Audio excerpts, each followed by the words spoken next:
하나님이 사람을 지으신 후에 사람이 죄인이 되었죠. 죄인이 되고 난 이후에 인간의 역사는 우리의 죄의 문제를 해결하실, 구속하실 주님을 기다리는 것이 되었습니다. 오늘 제가 주보에 아브라함의 말씀, 아브라함의 생애 가운데 있던 말씀 하나를 적어드렸는데요. 아브라함은 하나님께서 그의 나이 75세 때, 우리가 볼 때 75세 많은데 그때는 이제 75세는 한 25살 때 됩니다. 75세 때 이제 자기 부인은 65세고요. 이제 아들을 주시겠다고 약속을 하셨는데 안 주시는 거예요. 왜 안 주시냐면 주시겠다고만 했지 언제 준다는 얘기를 안 하셨거든요. 자기가 자꾸 기다리니까 상처가 되죠. 그런데 결국 100세가 돼서 이제 100세가 되니까 이제 거의 이제 할아버지, 또 살아도 거의 이제 할머니고 아기를 낳지 못한다고 할 때쯤에 100세에 드디어 아들을 주셨는데 그 아들이 바로 이삭이죠. 근데 그 이삭이 어느 정도 자라서 약간 한 청소년, 한 15, 16, 뭐 이 정도 됐을 때였던 것 같아요. 그때쯤에 하나님께서 갑자기 아브라함에게 그 아들 이삭을 번제로 하나님께 드리라고 말씀하신 대로, 번제가 뭔지 알죠? 번제는 제단 위에다가 전체를 태워서 드리는 제사를 번제라고 합니다. 그러니까 보통은 짐승을 번제를 드리는데 갑자기 하나님께서 이삭을 번제로 드리라고 하시는 거예요. 아브라함은 그 말씀을 듣자 그 다음날 일찍 일어나서 장작을 패고 노새를 준비하고 종들을 준비시켜서 아들 이삭과 길을 떠납니다. 사모님께 얘기를 안 한다고 해요. 어떤 거는 얘기를 해야 되지만 어떤 거는 또 얘기를 안 해야 되는 일도 있는 것 같아요. 그래서 그 모리아산이라는 곳에 가서 예배를 드려왔는데 그곳에 가는데 사흘길을 노새를 타고 가야 돼요. 사흘길을 가는 동안에 하나님의 말씀을 얼마나 많이 곱씹어 생각을 했겠어요. 내 아들 100세에 줘놓고 지금 이제 한 15살, 16살 크만 하니까 이걸 번제로 드리라고 하니 아브라함이 이삭하고 무슨 얘기를 했을까요? 성경에 없는 거니까 이럴 때는 여러분들 조금 이단이 안 되는 선에서 생각을 해봐도 좋아요. 뭔 얘기를 했을까? 옛날 얘기도 좀 했을 수도 있고, 사흘 동안 한마디도 안 하지 않았을 거 아니에요. 어쨌든 뭔가 얘기를 하고 갔는데 산 밑에 딱 이르러서는 그 노새를 끌고 온 종들에게, 종을 2명 데리고 왔거든요. 종들에게 너희들은 여기 산 밑에서 기다려라. 내가 내 아들과 저 산 위에 가서 하나님께 예배하고 아들과 함께 돌아오겠다. 아들과 함께 돌아온다는 말은 없어요. 성경에. 그런데 복수로 되어 있기 때문에, 주어가 복수로 되어 있기 때문에 복수가 둘이 올라가서 복수가 내려온다는 말이에요. 내려오리라. 그래서 이제 제사를 드리러 가려면 재물이 있어야 되고 나무가 있어야 되고 불이 있어야 되고 칼이 있어야 됩니다. 4가지가 있어야 되는데 이제 나무는 이제 이삭이 컸으니까 이삭의 등에다 지우고 아버지는 불을 들고 칼을 들고 이제 산을 이제 토목토목 올라가는 거예요. 그런데 갑자기 아들이 아버지, 히브리 사람들은요 전화를 걸어도 그렇고 하나님이 불러도 그렇고 누가 불러도 그렇고 항상 똑같은 말로 대답하는데 그게 뭐냐면 Yes, I'm here 이 말로 대답을 해요. 히네니라는 히브리 말인데 성경에 보면 굉장히 많이 나옵니다. 그래 내 아들아 내가 여기 있다. 아버지 불과 나무는 있는데 번제할 어린 양은 어디 있습니까? 이 얘기는 뭐예요? 평소 때 이 아들을 데리고 그곳에 예배를 많이 드렸다는 얘기죠. 평소에 자기가 아마 그 양을 어깨에다 지고 갔는지도 몰라요. 그런데 오늘은 왜 양이 없습니까? 양이 없습니까? 그러니까 아브라함이 뭐라고 대답합니까? 사랑하는 내 아들아, 번제할 어린 양은 하나님이 자기를 위하여 친히 준비하신다. 뭐라고요? 번제할 어린 양은 하나님이 당신을 위하여 친히 준비하신다. 만약에 하나님 말씀대로 그 이삭이 죽어서 번제물이 되었다고 해도 그 이삭은 하나님이 전적 은혜로 주신 거니까 하나님이 준비하신 제물이 되죠. 그죠? 그러니까 이 말이 아브라함이 거짓말한 게 아닙니다. 어쨌든 하나님이 자기를 위하여 친히 준비하신다. 근데 이 이삭은 분위기를 얼마나 알았을까? 저는 그렇게 굉장히 궁금해요. 이삭이 뭘 느꼈을까? 왜 번제할 어린 양이 없을까? 하나님 준비하신다는 말은 무슨 말인가? 그래서 이제 그 모리아산이 나중에 예루살렘이 되고요. 거기에 나중에 성전이 서고 거기에서 제사를 드리고 나중에 우리 지금 예루살렘에 돌아가시잖아요. 어쨌든 그 제사 장소에 올라가자 거기다 아브라함이 평소 하던 대로 제단을 쌓고 준비해간 나무를 다 벌려놓고 그 다음에 갑자기 아들을 결박을 하는 거예요. 이삭을 결박을 하는 거예요. 그러면 15살 된 할아버지가 15살 된 아들을 결박하면 그 아들이 도망가려고 하면 도망가겠어요? 아버지 미쳤어요 그러면 되잖아. 그런 생각 안 해보셨어요? 그러니까 이삭은 그 상황에서 뭔가 깨달은 거야. 이게 뭐가 있다. 내가 여기서 순종해야 된다는 것을 아는 거예요. 그래서 그걸 결박하고 그 제단 위에서 그 아들을 올려놓습니다. 그 아들이 뻗기면 못 올려놔요. 그죠? 그 아들을 올려놓고 칼을 잡고 그 칼을 잡을 때 칼을 이렇게 잡았겠어요? 이렇게 잡았겠어요?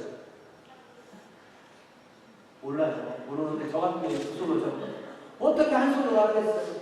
그 칼로 자기 아들의 어디를 찔러야 한 번에 끝나냐면 여기입니다. 하려고 딱 하는데 갑자기 하늘에서 아브라함아 하나님을 사다가 두 번이라고 부르면서 이제야 알았다. 네가 나를 사랑해. 그전에 몰랐단 말이에요. 이게요. 그러니까 이게 선물 안 하고 이렇게 사랑한다 그러면 사람들이 안 믿어주는 겁니다. 선물을 안 해. 선물을 못 해. 사랑하냐? 그러면 어떻게 하는 사랑하냐? 그죠? 되게 안 믿죠. 그죠? 그런 사람이 없을까 모르지만 주변에 그런 사람이 있다 생각해봐요. 굉장히 안 믿는 겁니다. 그렇게 이해를 하시면 되는 거예요.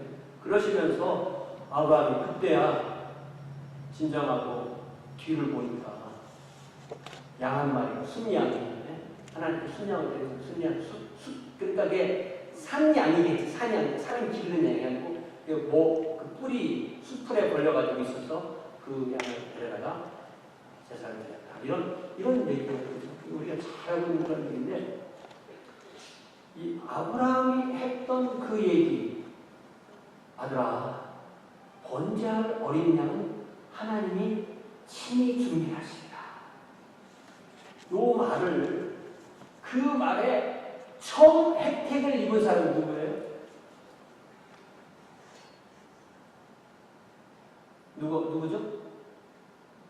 남 놓고 기억해서 그러는 거야. 누구죠?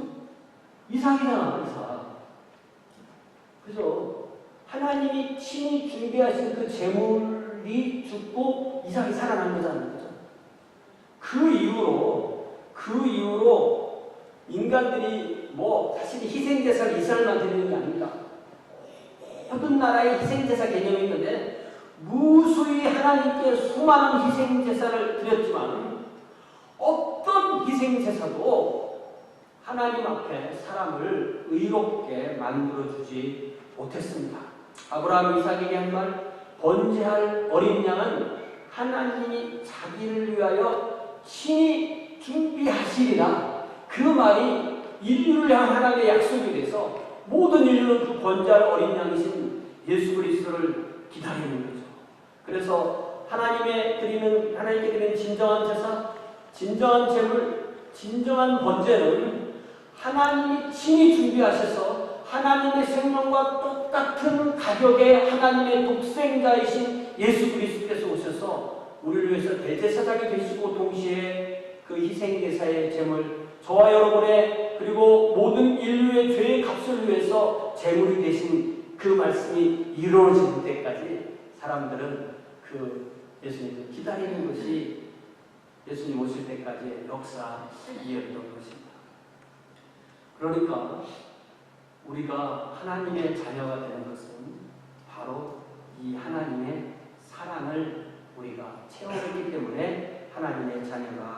되는 것입니다.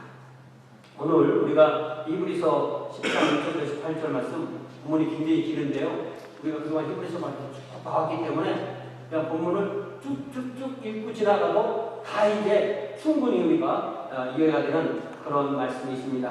이 말씀에 보면 하나님께서 저와 여러분의 죄를 사하시기 위해서 하나님의 독생자 예수 그리스도를 저와 여러분과 똑같은 몸을 가지신 분으로 이 세상에 태어나셔서, 그러니까 몸을 가졌다는 얘기는 뭐냐면 저와 여러분처럼 똑같이 온전한 인간이 됐다는 말이에요.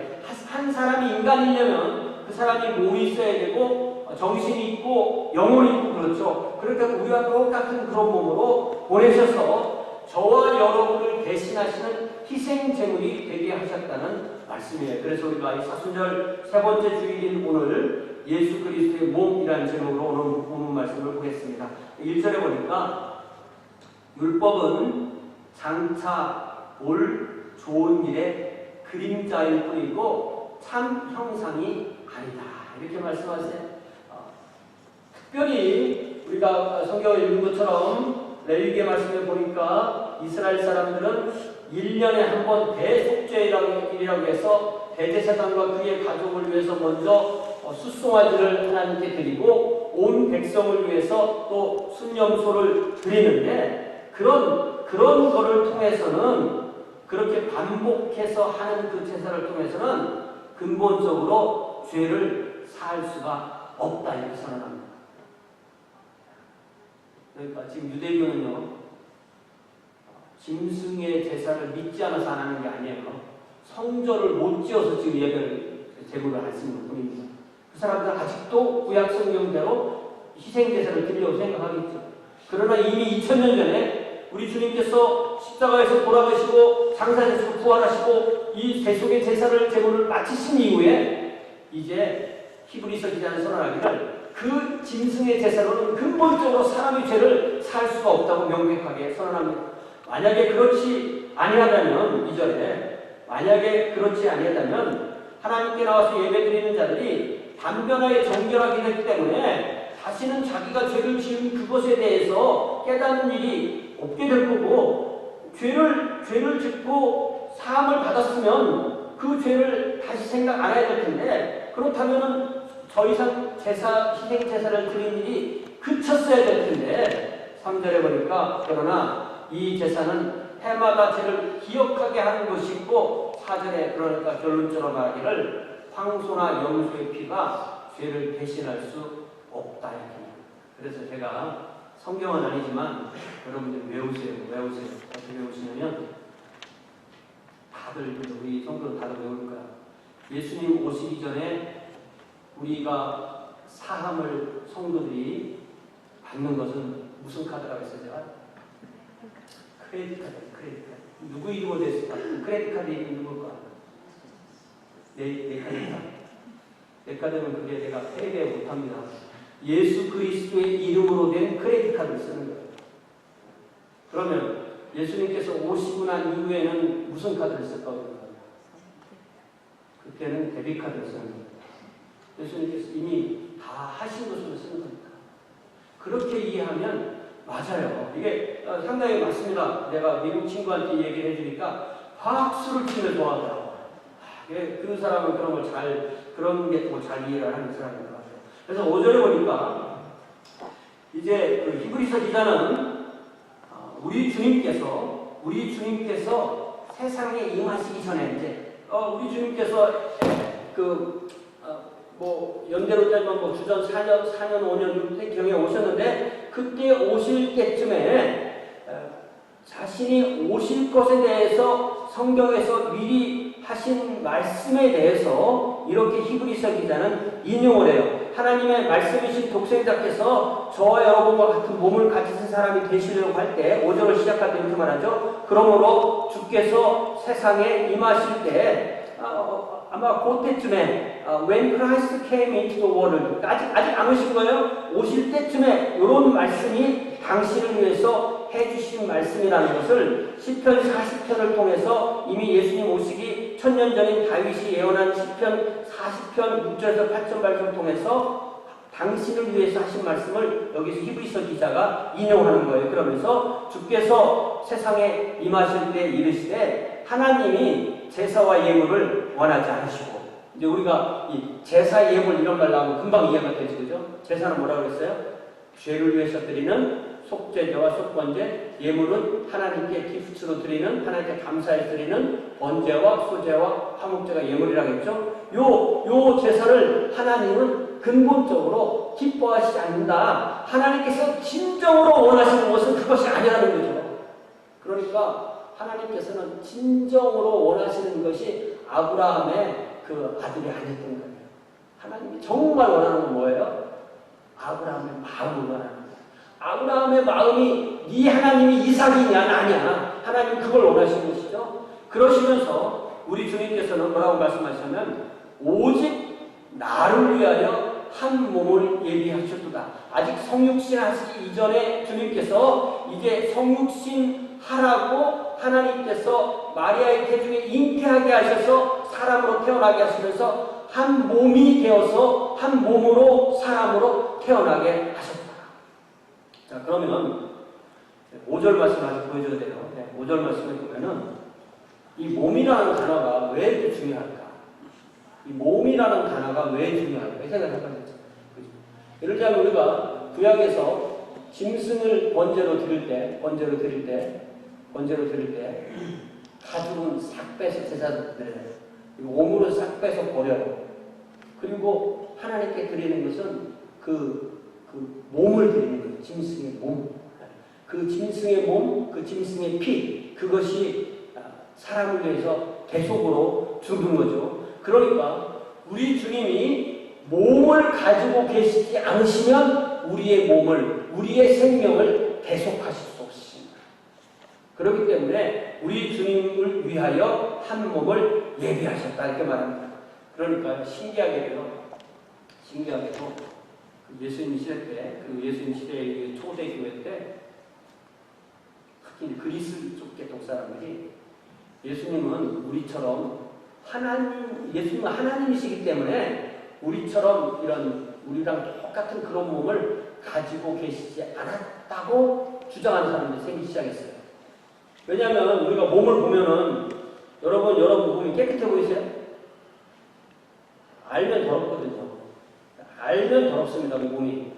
그러니까 예수님처럼 거룩하신 분이 우리처럼 그런 몸을 가지고 계시면 안 되겠는 거예요. 그래서 예수님은 몸을 가지고 계신 게 아니라 가지고 계신 것처럼 보였을 뿐이라고 그렇게 주장하는 사람이 있어요. 그래서 사도 요한은 요한일서 4장에서 뭐라고 말하냐면 이로써 너희가 하나님의 영을 알지니 어떤 사람이 하나님의 영을 받았나 아니면 적그리스도의 영을 받았나 뭘 알냐면 예수 그리스도께서 육체로 오신 것을 믿고 시인하는 그 영은 하나님께 속한 것이고 예수님을 시인하지 아니하는 영, 다시 말하면 예수님이 육체를 가지고 있지 않았다고 말하는 사람들은 가짜다. 이건 적그리스도는. 왜냐하면 그 시대에 그렇게 예수님은 우리랑 똑같은 분이 아니야. 우리랑 같은 몸을 가지시지 않으셨어라고 주장하는 사람이 생겼기 때문에 그래요.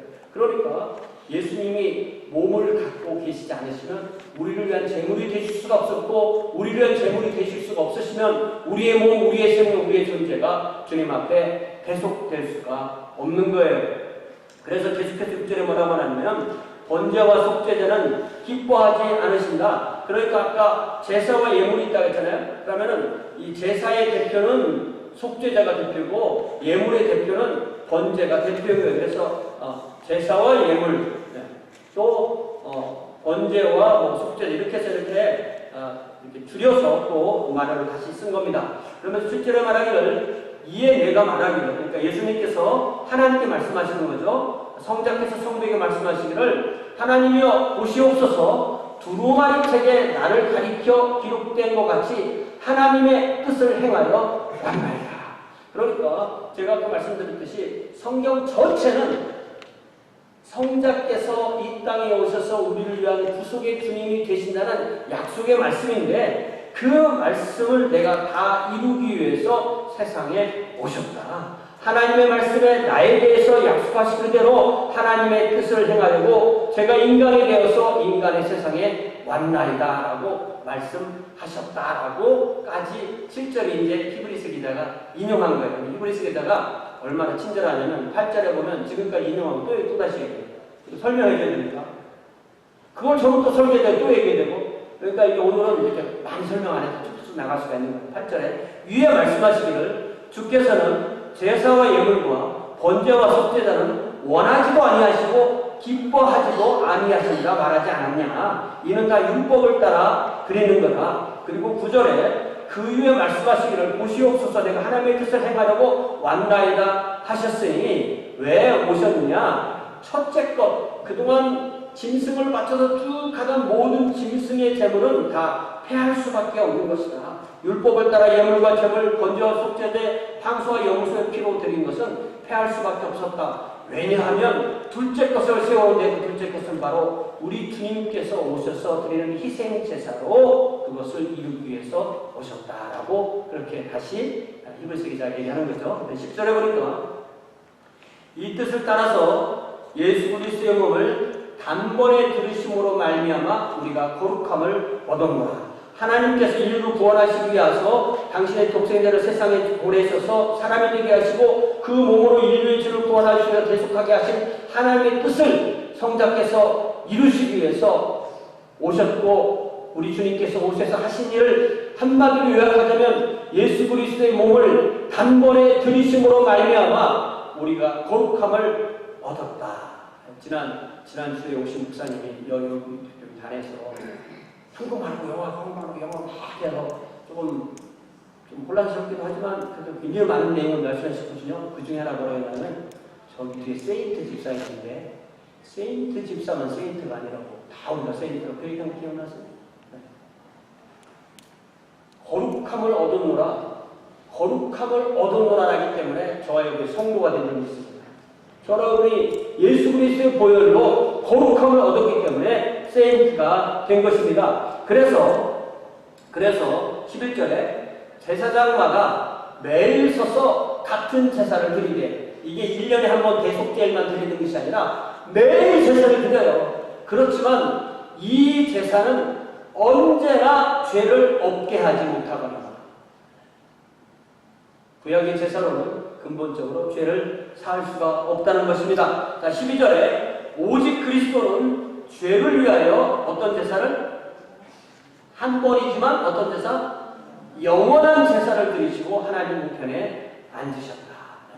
우리 주님이 십자가에서 여러 번 죽으신 것이 아니고 단 한 번 죽으셨지만 그 제사는 영원한 거고 시간적으로 영원하고 그 효력도 모든 사람의 모든 죄를 다 사하고도 남는 그런 제사를 드리신 거죠. 왜 그렇다고 제가 몇 주 동안 얘기한 게 뭐냐면 우주가 아무리 넓어도 그거는 유한한 거고 우리 주님은 창조주시기 때문에 무한하신 분이시기 때문에 무한하신 분의 생명의 값이 유한한 것을 사할 수가 있게 되는 것입니다. 하나님 보좌 우편에 앉으셨다. 우리 주님께서 십자가에서 대속의 제사를 드리시고 장사되시고 부활하시고 승천하셔서 하나님 보좌 우편에 앉으셔서 13절에 자기 원수들을 자기 발등상이 되게 하기까지 사탄의 모든 세력 완전히 굴복시킬 때까지 기다리신다. 14절에 그가 거룩하게 된 자들을 저와 여러분과 모든 하나님의 자녀들을 한 번의 제사로 영원히 온전하게 하셨느니라. 그래서 모든 인류 모든 죄는 예수 그리스도의 보혈로 죄사함을 받고 하나님 앞에서 거룩하게 되어 성도가 되는 것입니다. 그래서 다시 한번 얘기할게요. 우리 주님께서 오시기 전에 사람들은 예수 그리스도의 이름으로 된 크레딧 카드를 쓰는 크레딧 카드가 빚이거든요. 알고 보면. 그러니까 오늘 쓰고 돈을 나중에 내는 겁니다. 그러니까 아브라함이 2000년 전에 크레딧 카드 쓸 때 그 페이는 우리 주님께서 2000년 후에 해주시고 자 우리는 예수님께서 이미 2000년 전에 해주셨기 때문에 직불 카드를 쓰기 때문에 데뷔 카드를 쓰기 때문에 2000년 전에 우리 주님께서 무한하게 페이하시면서 그 죄의 용서를 받게 되는 것입니다. 우리의 카드를 쓰는 것이 아니고 예수 그리스도의 카드이기 때문에 주님께서 갚아주시는 거기 때문에 우리는 그것을 은혜라고 합니다. 그리고 우리의 의로 거룩하게 되는 것이 아니고 주님의 의로 거룩하기 때문에 우리는 온전하게 거룩하게 되었고 그리하여 하나님 앞에 성도라고 부름을 받는 것입니다. 그래서 15절에 또한 성령이 우리에게 증언하실 때 16절에 주께서 이르시되 그날 후로는 그들과 맺을 언약이 이것이라 하시고 그 법을 그들의 마음에 두고 그들의 생각에 기록하리라는 예레미야 31장을 인용하시면서 제가 그동안 말씀드렸을 때 구약의 율법을 어디에 기록했다고 했어요? 돌에 기록했어요. 돌에 기록하면 어떤 일이 생기냐면 안 변합니다. 2000년, 3000년 된 것도 돌에 기록된 거 그대로 있어요. 그죠? 근데 문제는 뭐냐면 돌에만 기록되고 내 마음에 기록이 안 되면 나랑 상관없는 게 되거든요. 그래서 구약의 말씀은 돌에 기록됐지만 이제 예수 그리스도를 통하신 하나님의 사랑은 어디 기록되냐면 성령님께서 깨닫게 하셔서 우리 마음에 기록되는 것입니다. 우리 마음에 기록되었다는 것은 주님의 사랑을 깨닫는다는 거예요. 성령님의 것입니다.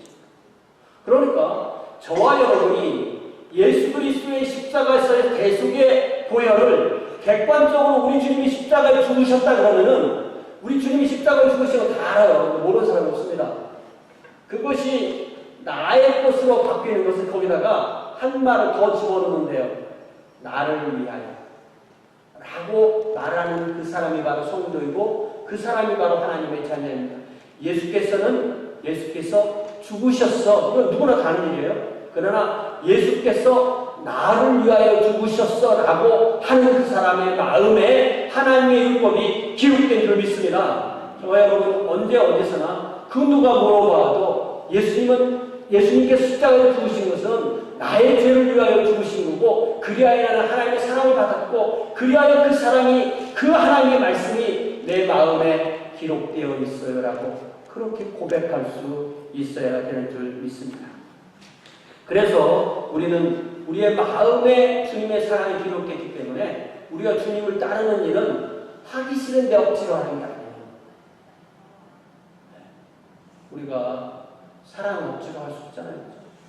마찬가지로 주님을 따르는 것도 우리가 자원하는 마음으로 단마음으로 따라야 되는 줄 믿습니다. 그렇기 때문에 17절에 그들의 죄와 그들의 불법을 다시 기억하지 아니한다. 구약의 율법에 반복되는 제사는 계속 죄를 생각하게 하는 반복된 희생이었지만 그러나 하나님의 법이 우리 마음과 생각에 기록됐기 때문에 우리는 의도적으로 죄와 불법의 자리에 더 이상 나아가지 않게 되고 그래야 하나님께서는 다시는 그들의 죄와 그들의 불법을 다시 기억하지 아니한다는 예레미야 31장 34절의 말씀이 이루어지는 것입니다. 그렇기 때문에 다시는 과거의 죄와 불법을 실제로 행하지 않고 용서를 받았고 그 죄를 다시 행하지 아니함으로 성화의 단계로 나아가는 것입니다. 물론 우리가 단골죄에 얽혀 있는 것도 있지만 단골죄에 딱 붙여 있으면 그것 때문에 성화가 이루어지지 아니할 뿐더러 또한 그것을 주기만 해서 해결될 때 다시 그 죄를 기억하지 않고 우리가 성장하게 되는 것입니다. 그래서 18절에 이것들을 사하셨은즉 다시 죄를 위하여 제사 드릴 것이 없느니라.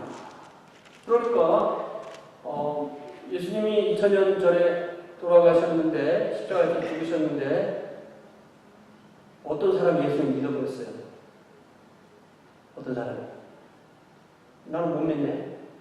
이런 것을 여러분 예수님의 피가 제한되어 있어서 그렇게 되죠.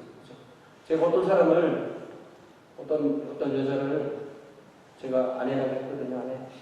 다른 사람이 아내라고 하면 안 되죠. 근데 제가 예수님을 주님이라고 했어요. 어떤 사람이 자기 주님이래. 그럼 돼요, 안 돼요?